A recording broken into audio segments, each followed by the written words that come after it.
덴버 시원장로교회 성도 여러분 반갑습니다. 2021년 1월 30일 토요일 굿모닝 자이언 덴버 보내드립니다.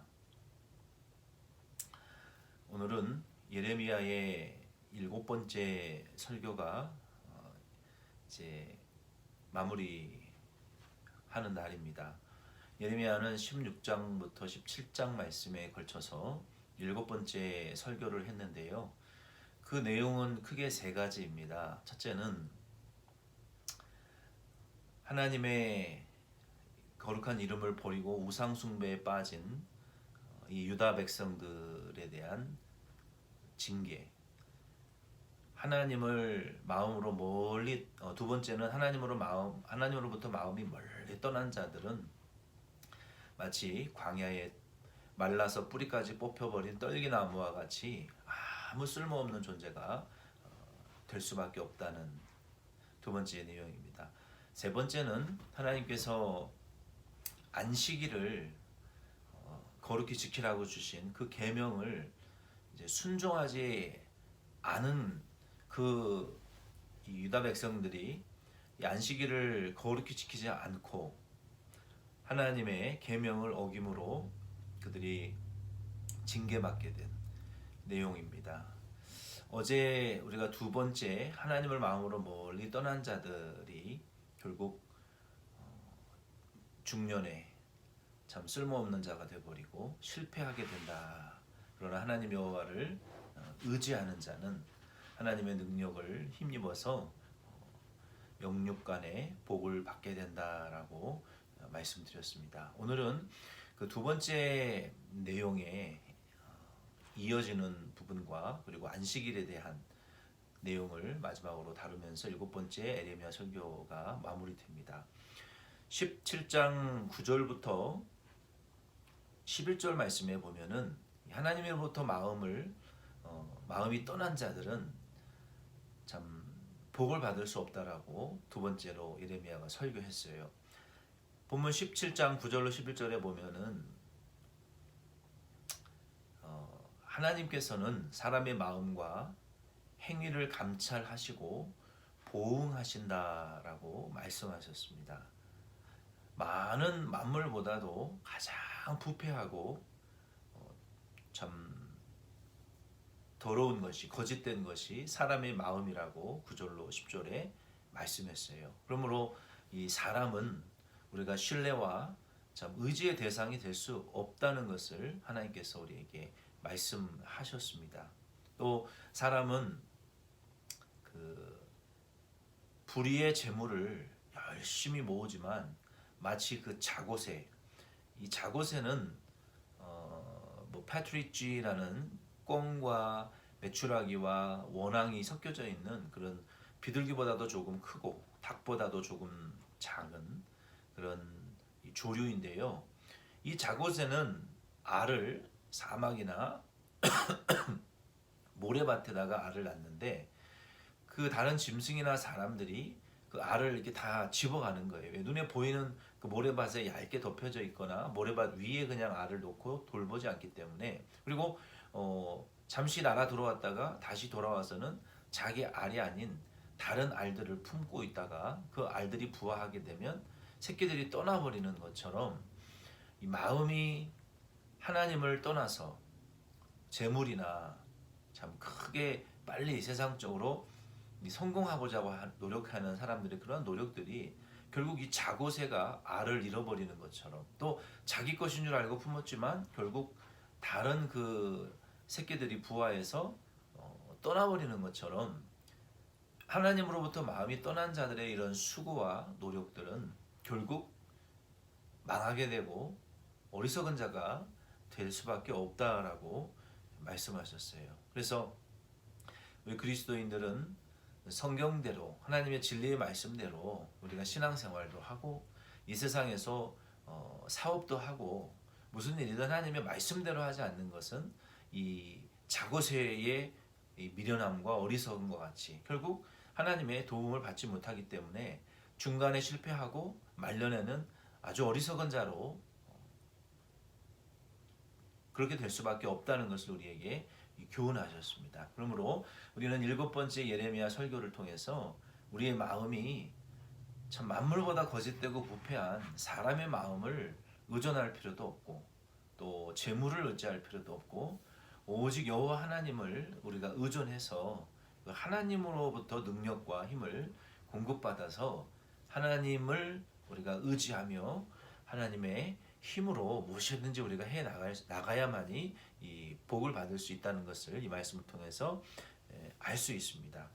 그리고 12절로 18절 말씀에 보면 예레미야가 하나님 앞에 참 탄식하고 있어요. 이처럼 이 높고 높으신 우리의 구원이시고 또 우리의 상처를 고쳐주시는 이 하나님의 말씀을 전했는데 이 유다 백성들이 예레미야를 핍박하고 참 무시하고 항상 그 예레미야의 삶에는 재앙이 뒤따랐다라고 할 정도로 예레미야의 삶이 힘들었습니다.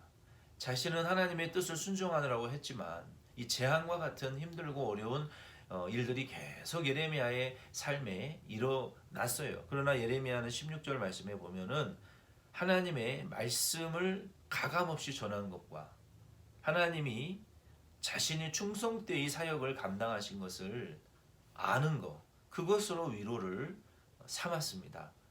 그래서 우리 목회자들도 마찬가지예요. 우리가 하나님의 말씀을 위해서 사역을 감당하지만 때로는 우리의 삶이 형탄치 않고 형통하지 못하고 순탄하지 않을 때도 있고 고난과 핍박을 받을 때도 있습니다. 우리 그리스도인들도 마찬가지예요.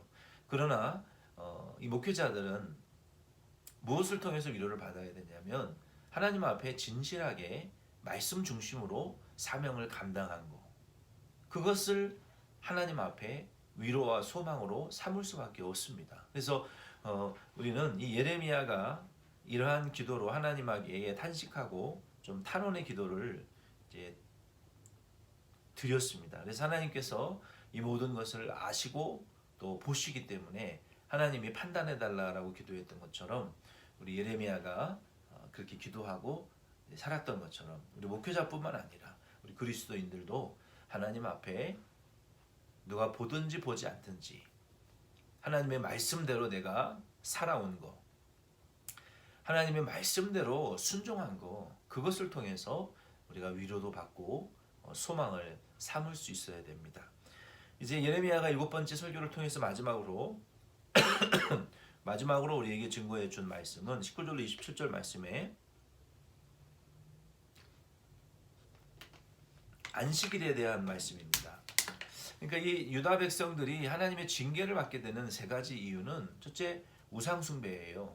그리고 둘째는 마음이 하나님을 멀리 떠난 그것이고 세 번째 하나님께 징계받는 이유는 안식일에 대한 계명을 온전히 지키지 않았기 때문에 그럽니다.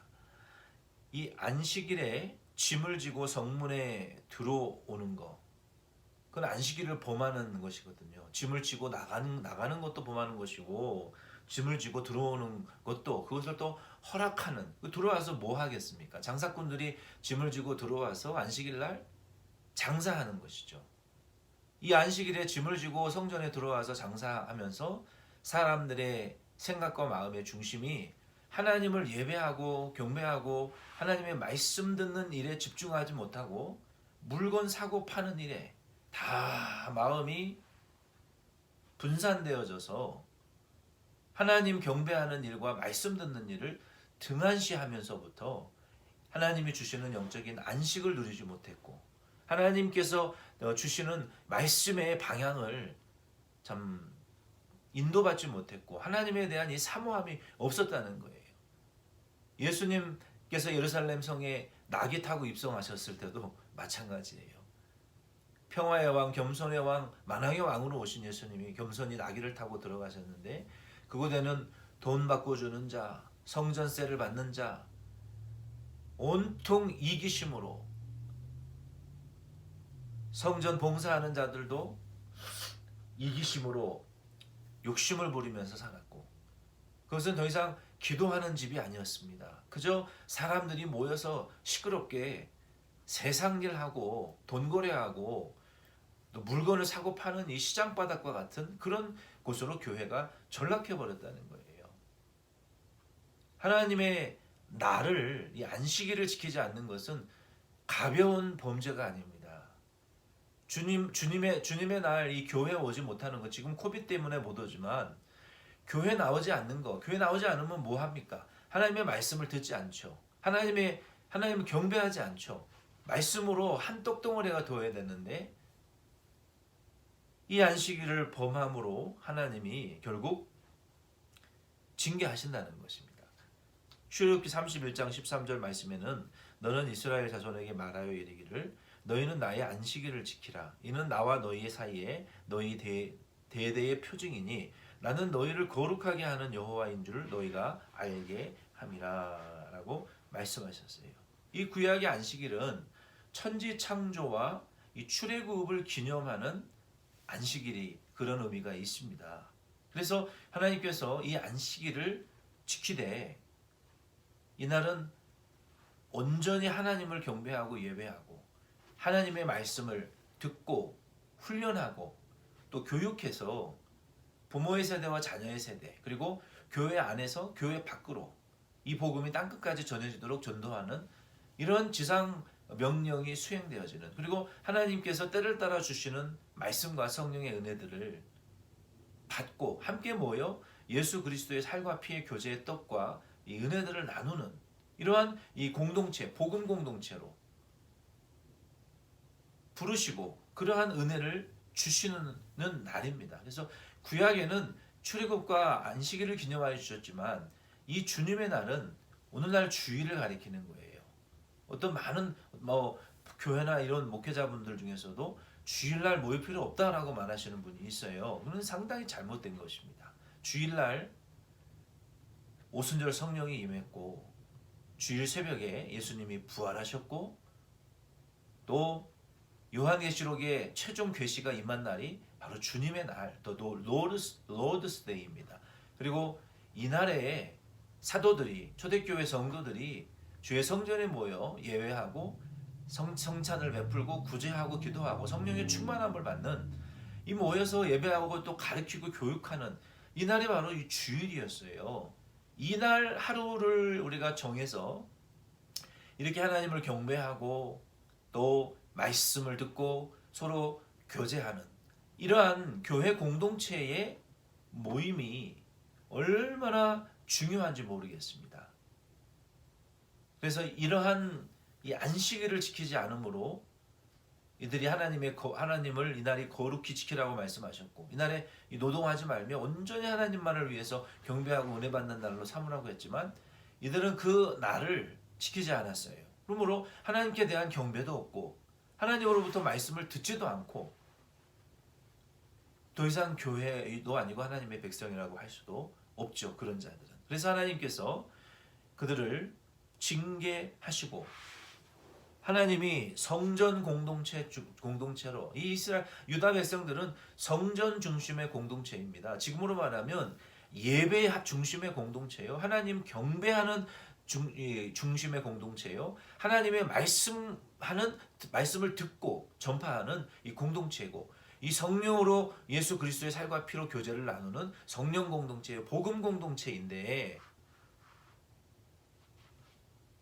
더 이상 교회에 모이지 않고 예배하지 않는다면 교회가 아니고 세상과 똑같은 것이죠. 그래서 하나님께서 그렇게 진노하셨던 것입니다. 성전 중심으로 모이라고 하나님이 거기서 예배 드릴 때 하나님이 내가 눈과 귀를 향하여 듣고 응답할 것이고 그때 하나님이 말씀과 인도하심을 주시겠다. 그 성전 제사를 중심으로 하나님이 인도하셨던 백성들인데 그 가장 자기의 정체성을 나타내는 이 성전과 예배의 삶을 파괴해버린 백성들은 더 이상 하나님의 백성들의 자격이 없는 것이죠. 그래서 하나님께서 이 원수를 보내요. 그 성전을 파멸시키시고 예루살렘 성을 파괴시키시고 모든 이 주거지를 파괴시킬 것이고 포로로 잡아가게 될 것이다 라고 하나님이 말씀하신 거예요. 이와 같이 하나님의 백성들이 성전 공동체로 부름받은 예배 공동체로 부름받은 자들이 예배의 삶을 하나님 경배하는 자의 말씀의 인도를 받지 못하는 삶이 되면 그런 교회와 성전은 파괴되고 마는 것입니다. 그래서 하나님이 이렇게 무섭게 징계하시는 거예요. 아니 지금으로 보면 주의를 온전히 지켜 예배하지 않는 자들, 마음이 하나님으로부터 멀리 떠나 있는 자들, 하나님보다 사랑하고 두려워하는 모든 우상의 대상들을 섬기는 이러한 성도와 교회는 오늘날도 하나님께서 징계하실 수밖에 없어요. 그러므로 우리는 이 예레미야의 일곱 번째 설교를 통해서 우리는 오직 하나님만 우리의 마음과 뜻과 힘과 정성과 노력을 다해서 사랑하되 예배로 하나님을 영광 돌리고 경배하는, 그리고 그 예배를 통해서 하나님 때를 따라 우리에게 발의 등과 길의 빛과 같이 인도하시는 그 생명의 양식들을 말씀을 통해서 받고 성령 충만을 받고 우리에게 주신 사명과 직분을 가지고 땅끝까지 복음 전파하는 그러한 사명자로 계속 살아가시는 저와 여러분 되기를 바랍니다. 기도드리겠습니다. 하나님 아버지, 예레미야 일곱 번째 설교를 통하여 우리들도 우리의 마음이 하나님과 멀어진 것과 하나님보다 더 우상과 같이 사랑하고 두려워하는 것들이 있는지 하나님 회개하고 용서를 간구합니다. 아버지 하나님, 우리 교회가 하나님께서 예배하는 자들로 우리를 부르셨고 하나님의 말씀을 우리가 듣고 순종하고 성령의 인도하심으로 예수 그리스도의 십자가와 부활에 또 다시 오실 재림의 복음을 통하여 우리가 은혜를 받고 우리에게 주신 사명과 직분을 쫓아 이 복음을 돕고 전파하는 일에 다 복음 돕는 종들로 저희들이 세움을 받았지만 그렇게 복음에 합당하게 살지 못하는 저희들의 죄악들을 용서하시고 우리 교회는 하나님께 마음을 가까이 하여 하나님을 사랑하고 오직 하나님만을 사랑하고 오직 하나님께만 경배하는 그의 말씀만을 순종하는 대모션 장로교회가 될 수 있도록 축복하옵소서. 주님, 내일은 주님의 거룩한 날입니다. 주의 성전에 함께 모여 혹은 가정에서 하나님 경배하고 우리에게 주실 말씀과 또 성령의 충만한 은혜들을 예비하시고 우리가 예수 그리스도의 이름으로 떡을 떼며 또 사랑의 교제를 나눌 수 있도록 우리 교회의 모든 성도님들의 드리는 예배를 주장하여 주시옵소서. 예수님의 이름으로 기도드립니다. 아멘. 여러분 수고 많이 하셨습니다. 주일 예배 때 뵙겠습니다.